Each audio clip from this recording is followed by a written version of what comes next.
మట్టి తల్లి చెర విముక్తి కొరకు జన్మనెత్తినోడు కళ్ళ ముందె తల్లి తల్లడిల్లుతుంటే తట్టుకోడు. కళ్ళ ముందె తల్లి తల్లడిల్లుతుంటే తట్టుకోడు. తెలంగాణ కొరకు సారు తెగించి కొట్లాడినోడు తెర్లు చేస్తానంటే పోరు చెయ్యకుండా ఊరుకోడు. తెర్లు చేస్తానంటే పోరు చెయ్యకుండా అరర తిరులను మాయం చేసి కరువుల ముంచేటి ఈ సర్కారుకు సవాలి తిరి సమర శంఖమూదినాడు. అది గది గదిగో బయలెల్లినాడుగా మన కేసీఆర్ సారు పేదోళ్ళ తోడుగా.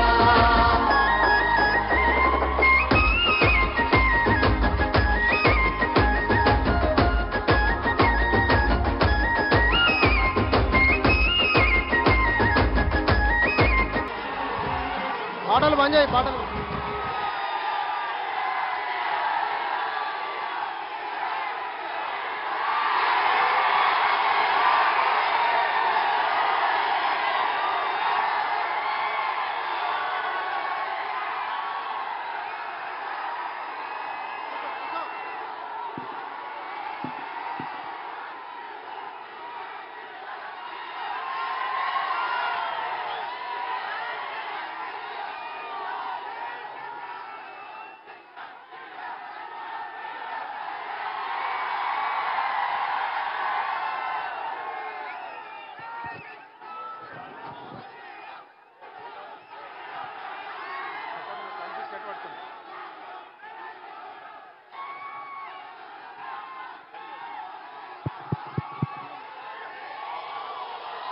జై తెలంగాణ, జై తెలంగాణ. గౌరవనీయులు నిజామాబాద్ బీఆర్ఎస్ అభ్యర్థిగా పోటీ చేస్తున్న మిత్రులు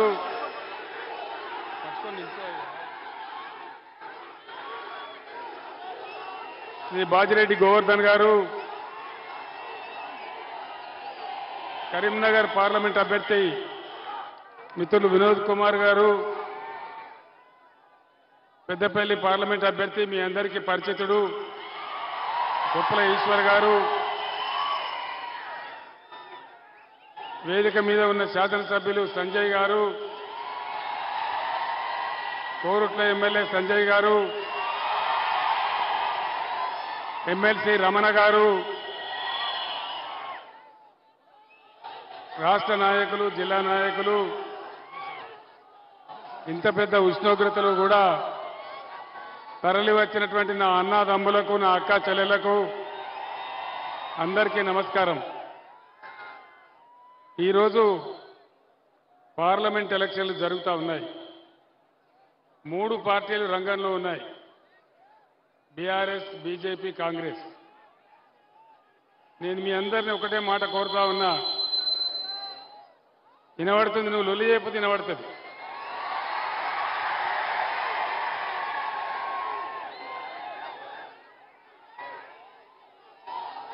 జగిత్యాల జిల్లా ఎన్నో ఏండ్ల నుంచి కలగని మనం జగిత్యాల జిల్లా తెచ్చుకున్నాం. ఇవాళ జిల్లాల బాబు మైకు సౌండ్ పెంచు కొంచెం.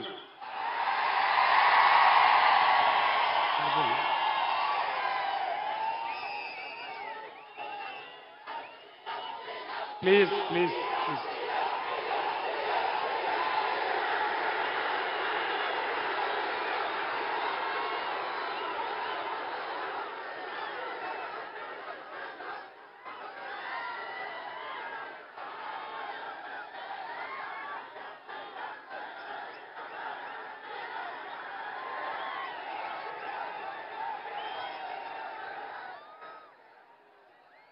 మనందరం కూడా ఎన్నో దశాబ్దాల పాటు కలగని జగిత్యాల జిల్లా ఏర్పాటు చేసుకున్నాం. జగిత్యాలలో మెడికల్ కాలేజీ వస్తుందని ఏనాడు కూడా ఊహించలేదు. కానీ ఈరోజు ఈ రాష్ట్ర ప్రభుత్వం జగిత్యాల జిల్లా తీసేస్తా అంటున్నది.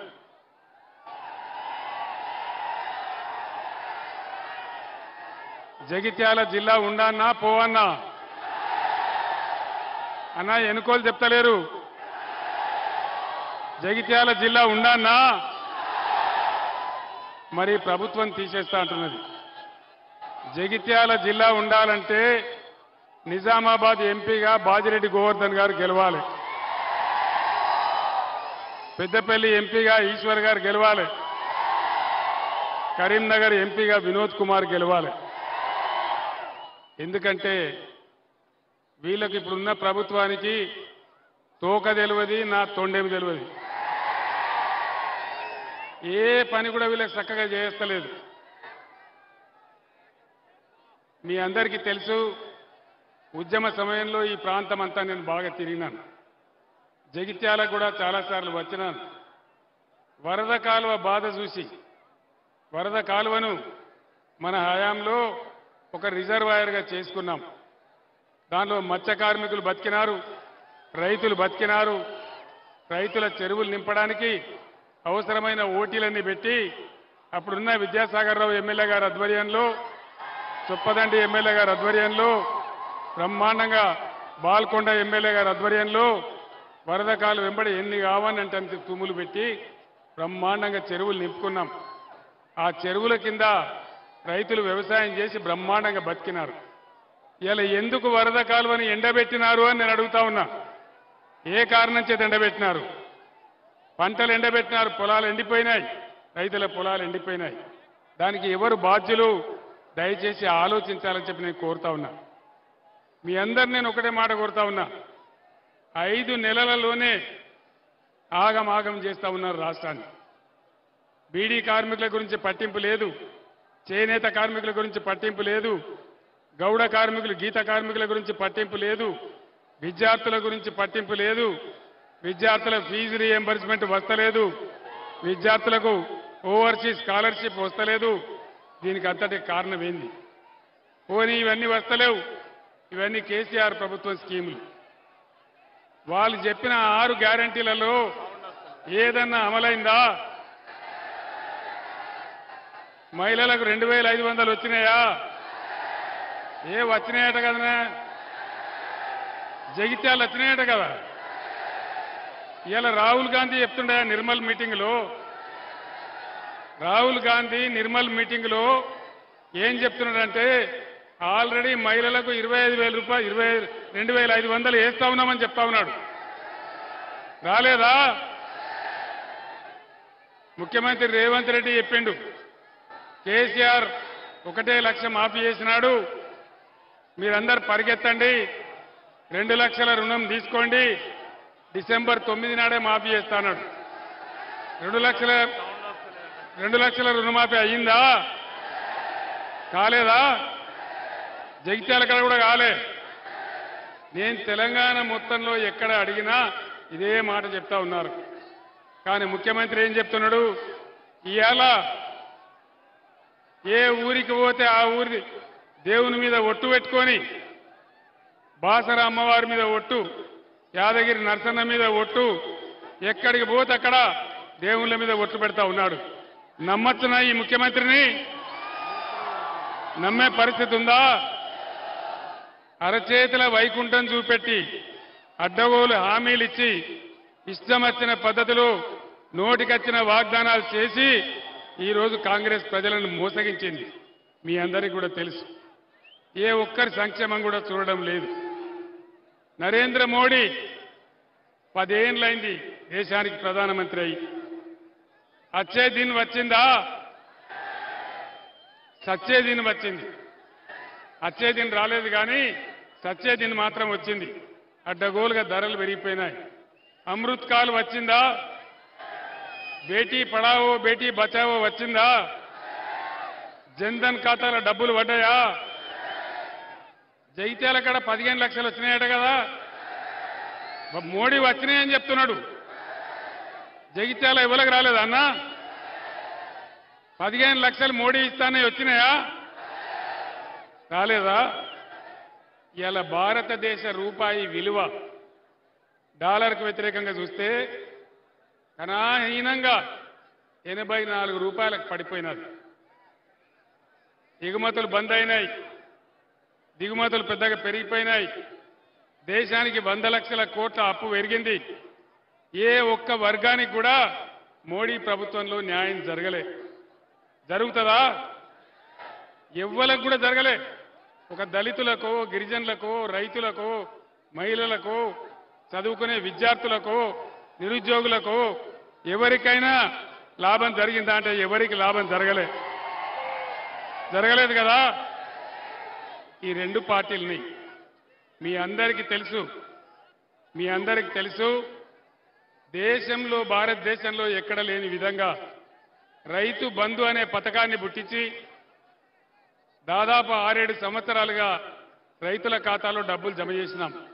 రైతు బంధు పడ్డదా? రైతులందరికీ పడలే కదా.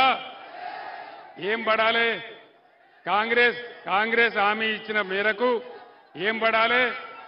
రైతు బంధు కాదు, మేము రైతు భరోసా ఇస్తాం, 7,500 ఇస్తాం, సంవత్సరానికి 15,000 ఇస్తామన్నారు. మొదటి 5,000 దిక్కులేవు. రెండవది ఇంకోటి చెప్తున్నారు, మేము రేపు పొలం దున్నినోనికే వేస్తాం, చేసిన వాళ్ళకే వేస్తాం, 5 ఎకరాలకే పరిమితి పెడతాం. మరి 7 ఎకరాలు ఏం పాపం చేసిండు? 6 ఎకరాల ఏం పాపం చేసిండు? నువ్వు లిమిట్ పెడతా అంటే నువ్వు 20-25 ఎకరాలకు పెట్టాలి. 20-25 ఎకరాలకు పెట్టాలి కానీ 5 ఎకరాలకు ఏం, 6 ఎకరాలు, 7 ఎకరాలు, 8 ఎకరాలు ఏం పాపం చేసిండ్రు, ఏం తప్పు చేసిండ్రు? అందువల్ల దయచేసి నేను రైతు సోదరులందరినీ కోరుతా ఉన్నా, వడ్లన్నీ కొంటున్నారా? యాసంగి వడ్లు నేను వస్తుంటే రోడ్డు పంట చూసినా ఎక్కడి కుప్పలు అక్కడనే ఉన్నాయి. 500 బోనస్ వచ్చిందా? వడ్లకు బోనస్ రాలేదా? 500 బోనస్ రాలే. బోనస్ బోగసే అయిందా? ఇక్కడ కళ్యాణ లక్ష్మి పెడితే కేసీఆర్ 1,00,000 రూపాయలు ఇస్తాడు, మేం తులం బంగారం ఇస్తామన్నారు. ఎవరికన్నా తులం బంగారం వచ్చిందా? మీరు తప్పు చెప్తాను. జగిత్యాలలో 2 తులాలు వచ్చిందట కదా. 2 తులాలు ఇస్తానట. ఇస్తలేరా? లేదు. తులం బంగారం కూడా తుసుమన్నది. అంటే మొత్తానికి అరిచేతుల వైకుంఠం చూపించి చాలా బ్రహ్మాండంగా మనందరినీ కూడా మోసగించింది కాంగ్రెస్ ప్రభుత్వం. ఆనాడు నా ప్రాణం అడ్డం పెట్టి 15 సంవత్సరాలు రాజీ లేని పోరాటం చేసి ఈ తెలంగాణ రాష్ట్రాన్ని మనం సాధించుకున్నాం. నేనక్కడ నిమ్స్ దవాఖానలో పడి ఉంటే మీరందరూ కూడా ఎక్కడి వాళ్ళు అక్కడ నిరాహార దీక్ష శిబిరాలు పెట్టి పులుల్లాగా కొట్లాడితే మన రాష్ట్రం మనకు వచ్చింది. మిషన్ భగీరథ నీళ్లు వస్తున్నాయా? బంద్ అయినాయా? కరెంటు కోతలు మోపైనాయా? మరి ఎక్కడికి పోయింది 9 ఏళ్ళు వచ్చిన కరెంటు? ఇవాళ అసమర్థత. మంచిగా వచ్చిన మంచినీళ్లు పట్టణంలో అయితే పేదలకు ఒకటే ఒక రూపాయికి నల్లా కనెక్షన్ ఇచ్చినాం. అందరి పేదల ఇళ్లలో నల్లాలు పెట్టినాం. అందరి ఇళ్లలో నీళ్లు దుంకిచ్చినాం, గోదావరి నీళ్లు. మరి ఇప్పుడు ఏం రోగం వచ్చింది ప్రభుత్వానికని నేను అడుగుతా ఉన్నా. వచ్చిన కరెంట్ ఎడిపోయింది, వచ్చిన మంచినీళ్ళు ఎడిపోయినాయి. చదువుకునే విద్యార్థులకు, పేద విద్యార్థులకు 20 లక్షలు విదేశాలలో చదువుకోవడానికి స్కాలర్షిప్ ఇచ్చినాం. అవి బంద్ పెట్టినారు. ఫీజు రియంబర్స్మెంట్ మా బంద్ పెట్టినారు. గురుకులాలలో కలుషిత ఆహారం తిని విద్యార్థులు దవాఖాన్ల పాలవుతా ఉన్నారు. ఎందుకు ఇంత నిర్లక్ష్యం? మీకు చేనేత కార్మికులు పట్టది, గీత కార్మికులు పట్టది, బీడీ కార్మికులు పట్టది, విద్యార్థులు పట్టరు, విద్యార్థుల ఫీజులు పట్టాయి. కేసీఆర్ కిట్ వస్తుందా? అది బంద్ పెట్టినరు. సీఎంఆర్ఎఫ్ వస్తుందా? సీఎం రిలీఫ్ ఫండ్ కూడా వస్తలేదు. మరి ఎక్కడికి మాయమైన ఇవన్నీ? ఇది ఎట్లున్నదంటే అన్న వస్త్రానికి పోతే ఉన్న వస్త్రం పోయినట్టున్నది, అడుక్కోవడానికి పోతే ఉన్న గోచి కూడా గుంజుకున్నట్టున్నది. కొత్త స్కీములు గంగల కలిసినాయి, ఒకటి అమలు కాలేదు. పాత స్కీములు కూడా మొత్తం బంద్ పెట్టేటువంటి ఒక దుర్మార్గం జరుగుతూ ఉంది. బ్రహ్మాండమైన ఐటీలో, పారిశ్రామిక రంగంలో వేల లక్షల కోట్ల పెట్టుబడి తెచ్చినాం. ఇవాళ పేపర్లలో వార్తలున్నాయి, ప్లాస్టిక్ ఇండస్ట్రీ, అల్యూమినియం ఇండస్ట్రీ వాళ్ళందరూ కూడా బేజారైతా ఉన్నారు. అందరూ కూడా ఇక్కడ వెళ్ళిపోవాలని ఆలోచిస్తా ఉన్నారని చెప్తా ఉన్నారు. రాష్ట్రం యొక్క పరువు గంగలో కలిసిపోతా ఉంది. మీ అందరినీ కూడా నేను కోరేది ఒకటే, దయచేసి ఈ దుర్మార్గ ప్రభుత్వం ఏమి చేయదు. ఇవాళ కొంతమంది మాట్లాడుతున్నారు. ఏం మాట్లాడుతున్నారు? బీజేపీకి కాంగ్రెస్కు పోటీ ఉంది, బీఆర్ఎస్కు ఎంపీలు ఎందుకు అని మాట్లాడుతున్నారు. నలుగురు బీజేపీ ఎంపీలు గెలిచిండ్రా? కాదు, నలుగురు ఎంపీలు గెలిచిండ్రు. 4 రూపాయలన్న తెచ్చిండ్రా? ఏమైనా అభివృద్ధి చేసిండ్రా? ఈడ అరవింద్ ఎంపీ గెలిచిండు. పొద్దున లేస్తే విషం చింపడం తప్ప 4 రూపాయల పని అయిందా పని? పసుపు బోర్డు వచ్చిందా? నిజాం షుగర్ ఫ్యాక్టరీ తెరిచిండ్రా? మరి వీళ్ళకి ఎందుకు వేయాలి ఓటు? దయచేసి ఆలోచన చేయండి. మోడీ చెప్పింది జరగదు, ఎంపీలు గెలిచి ఏం చేయరు. ఈ రాష్ట్రంలో ఒక మంత్రి, కేంద్ర మంత్రి ఉంటే 5 రూపాయల అభివృద్ధి జరగదు. దీని మీదికెళ్ళి మోడీ గవర్నమెంట్ మొత్తం జూటా వాగ్దానాలు, సబ్కా సాత్ సబ్కా వికాస్ ఏమైనా అయిందా? ఏం కాలే కానీ సబ్కా సత్యనాశ అయింది. మొత్తం మందిని ముంచేసింది మోడీ. ఇదంతా గ్యాస్ పురాణమే తప్ప ఈ దేశంలో ఎవ్వలకు కూడా ఏమి కూడా చేయలేదు, చెయ్యరు కూడా. అందుకే మీకు మనవి చేస్తా ఉన్నా, దయచేసి మీరందరూ కూడా బ్రహ్మాండంగా ఆలోచన చేయాలి. యువకులకు నేను ఒక మాట చెప్తా ఉన్నా.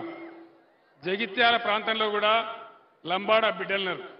నేను కూడా లంబాడా తండాలు తిరిగిన. ఇవాళ నిన్న హైకోర్టులో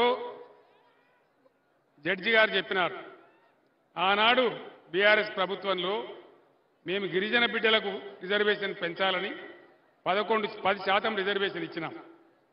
ఇవాళ హైకోర్టులో కేసు పడ్డది.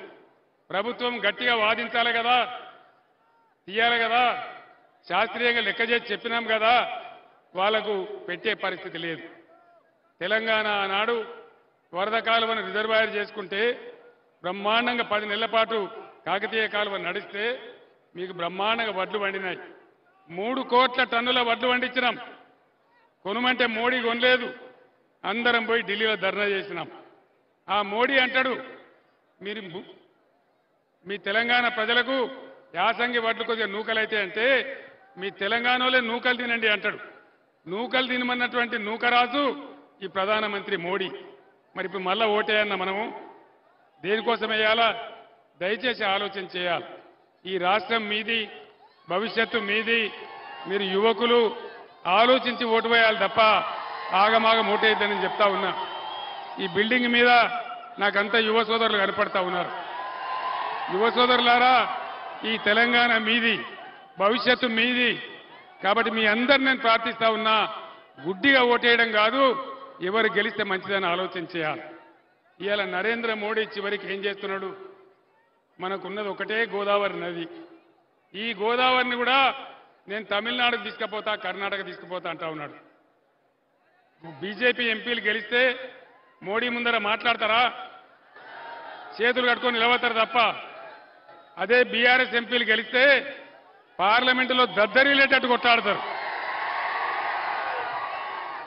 మన గోదావరి మనకు ఉండాలన్నా, మన కృష్ణా నీళ్లు మనకు దక్కాలన్నా, మన హక్కులు మనకు ఉండాలన్నా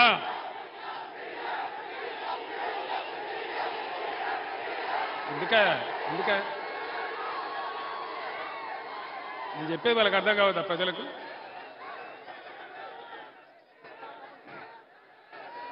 నేను ఒక్కటే మాట తెలంగాణ ప్రజలను కోరేది, దయచేసి మీ కండ్ల ముందటనే మీ గోదావరిని నేను ఎత్తుకొని పోతా నరేంద్ర మోడీ అంటున్నాడు. ఈ ముఖ్యమంత్రి ఏమో సపోర్ట్ చేయడు. మరి గోదావరి పోనా? ఎవరు కాపాడాలి గోదావరిని? బీజేపీ ఎంపీలు గెలిస్తే మాట్లాడతారా? కాంగ్రెస్ వాడు మాట్లాడతాడా? మూతి ముడుచుకుంటారు, చేతులు ముడుచుకుంటారు తప్ప మాట్లాడరు. 2 ఎంపీలతోనే పోయి నేను ఢిల్లీకి పోయి తెలంగాణ తెచ్చిన. ఇవాళ మన గోదావరి నీళ్లు మనకు దక్కాలన్నా, మన కృష్ణ నీళ్లు మనకు దక్కాలన్నా, మన నిధులు మనకు రావాలన్నా, మనకు న్యాయం జరగాలన్నా ఖచ్చితంగా బీఆర్ఎస్ ఎంపీలే ఉండాలి. బీఆర్ఎస్ బిడ్డలైతేనే పేగుల దగ్గర దాకా కొట్లాడతారు తప్ప వేరే ఎవడు కూడా కొట్లాడడు. జగిత్యాలలో చాలా మంది రచయితలు ఉన్నారు, మేధావులు ఉన్నారు, మా రమణయ్య సార్ లాంటి పెద్దలు ఉన్నారు. మీ అందరికీ కూడా నేను దండం పెట్టి చెప్తా ఉన్నా, మీ తెలంగాణ బిడ్డగా నేను తెచ్చి తెలంగాణ ఎంత బాగా చేసినో మీ కళ్ళారా మీరు చూసినారు. ఇవాళ నా కళ్ళ ముందన్నే తెలంగాణ ఆగమైతుంటే నేను పిడికిలి బిగించి మళ్ళీ పోరాటానికి వచ్చినాను. జగిత్యాలలో ఉండే రచయితలు, మేధావులు, విద్యావంతులు అందరితో నేను కోరుతా ఉన్నా, చేతుల కృష్ణా గోదావరి నీళ్లు పొడగొట్టుకోవద్దు, మన తెలంగాణ హక్కులు పొడగొట్టుకోవద్దు, మన నిధులు మనం తెచ్చుకోవాలి, అందరం కలిసి ముందుకు పోవాలి. जगित्याला हल्के में रहने वाले सारे मुसलमान बुजुर्गों को, भाइयों को, बहनों को मैं सलाम करता हूं. आप तमाम लोगों से मैं अदबन गुजारिश करता हूं, सोचिए, दानिशमंदी से सोचिए आज देश का हालत क्या है, क्या हो रहा है इस देश में. क्या ऐसा ही चलना चाहिए? हिंदू, मुसलमान, क्रिश्चियन सभी मिलकर भाईचारे से जीना चाहिए. वो हमारा देश का उसूल है. ये देश किसी का नहीं है, ये देश सभी का है, देश में रहने वालों का है. बीआरएस पार्टी एक सेक्युलर पार्टी है. जब मैं जद्दोजहद चला रहा था तेलंगाना का, उन दिनों मैं कहा अल्लाह के घर में देर है लेकिन अंधेर नहीं. अल्लाह का करम हुआ, हमारे को तेलंगाना हासिल हुआ. और तेलंगाना में कैसा कैसा काम किए, सभी को कैसा साथ लेके चले. गरीब हिंदू लोगों को बदकमा तोहफा भेजा मैंने, मुसलमान भाइयों को रमजान तोहफा भेजा. क्या अब रमजान तोहफा आया इस बार? आया? नहीं आया? क्यों नहीं आया? क्या मतलब है? क्या मतलब है इसमें? हम सभी मिलकर जीने वाले हैं. इसीलिए आप कहीं गुमराह होके कांग्रेस को वोट देंगे तो खामखा बीजेपी जीत जाएगा, इसमें कोई फायदा नहीं है. इसलिए सारे मुसलमान कौम से, बुजुर्गों से मैं गुजारिश करता हूं कि आप बीआरएस के तायद कीजिए, बीआरएस को वोट डालिए. तेलंगाना को जब तक केसीआर जिंदा है एक सेक्युलर स्टेट ही बरकरार रखेंगे. हम सब मिलकर जिएंगे, खुशी से जिएंगे. माइनॉरिटी बच्चों के लिए मैंने कितना बेहतरीन रेजिडेंशियल स्कूल खोला और बच्चे किस अंदाजे में पढ़ रहे हैं वहां पे आप देख रहे हैं. ऐसे कई चीजों में हम सबको मिलकर अगर आगे बढ़ना है तो बिल्कुल बीआरएस पार्टी को जिताइए. इतना मैं आपसे अपील करता हूं. సోదరులారా, మీ అందరికి నాది ఒకటే మనవి, కాంగ్రెస్ మెడలు వంచి, ఈ ప్రభుత్వం మెడలు వంచి 6 గ్యారెంటీలు అమలు చేయించాలంటే బీఆర్ఎస్ పార్టీ గెలవాలి. మన నదులు కాపాడాలంటే బీఆర్ఎస్ పార్టీ గెలవాలి. ఢిల్లీ నుంచి నిధులు రాబట్టాలంటే మన బీఆర్ఎస్ ఎంపీలు గెలవాలి. ఆనాటి నుంచి ఈనాటి దాకా కూడా బ్రహ్మాండంగా తెలంగాణ కోసం పేగులు తెగేదాకా కొట్లాడే ఒకే ఒక పార్టీ బీఆర్ఎస్ పార్టీ, బీఆర్ఎస్ కార్యకర్తలు. కాబట్టి దయచేసి విజ్ఞతతోనే ఆలోచించి మీరందరూ కూడా ముందుకు రావాలని కోరుతా ఉన్నా. జగిత్యాల, కోరుట్ల, మెట్టిపల్లి ప్రాంతాలలో బీడీ కార్మికులు చాలా ఉంటారు. ఏ ప్రభుత్వం అన్నా, కాంగ్రెస్ అన్నా, బీజేపీ అన్నా మీకేనాడన్నా ఒక రూపాయి పెన్షన్ ఇచ్చిందా? బీడీ కార్మికులను ఆదుకున్నది ఒక బీఆర్ఎస్ ప్రభుత్వం మాత్రమే. బీడీ కార్మికుల బతుకులు నిలబెట్టింది బీఆర్ఎస్ ప్రభుత్వం మాత్రమే. ఇలా బీడీ కార్ఖానాలు మోడీ బంద్ చేయిస్తా ఉన్నాడు, ముఖ్యమంత్రి రేవంత్ రెడ్డి దాన్ని డబ్బా కొడతా ఉన్నాడు, మీ నోట్లో కూడా మట్టి కొట్టే ప్రయత్నం చేస్తా ఉన్నారు. కాబట్టి బీడీ కార్మికులు కూడా విజ్ఞతతోనే ఆలోచించి ఠేకేదారులందరూ కూడా చైతన్యం తీసుకొచ్చి బీఆర్ఎస్ను గెలిపించాలి. బీఆర్ఎస్ గెలుపులోనే తెలంగాణ గెలుపున్నది, బీఆర్ఎస్ విజయంలోనే తెలంగాణ విజయం ఉన్నది. కాబట్టి దయచేసి మేధావులు, విద్యార్థులు, యువకులు అందరూ కూడా విజ్ఞతతోనే ఆలోచించి బ్రహ్మాండంగా బీఆర్ఎస్ పార్టీని గెలిపించండి. కేసీఆర్ గుండె చీల్చితే తెలంగాణ ఉంటుంది. కేసీఆర్ బతుకున్నంత వరకు తెలంగాణ కోసం అంకితమై పోరాడతాడు తప్ప నాకు వేరే లక్ష్యం లేదు. కాబట్టి మీ అందరు దయచేసి ఇక్కడ నిజామాబాద్ ఎంపీగా బాజిరెడ్డి గోవర్ధన్ గారిని, పెద్దపల్లి ఎంపీగా ఈశ్వర్ గారిని, కరీంనగర్ ఎంపీగా వినోద్ గారిని గెలిపించమని కోరుతూ నేను సెలవు తీసుకుంటా ఉన్నా. జై తెలంగాణ, జై తెలంగాణ. కారు గుర్తుకే, కారు గుర్తుకే, జై తెలంగాణ. బీఆర్ఎస్ బీజేపీగా బాజిరెడ్డి గోవర్ధన్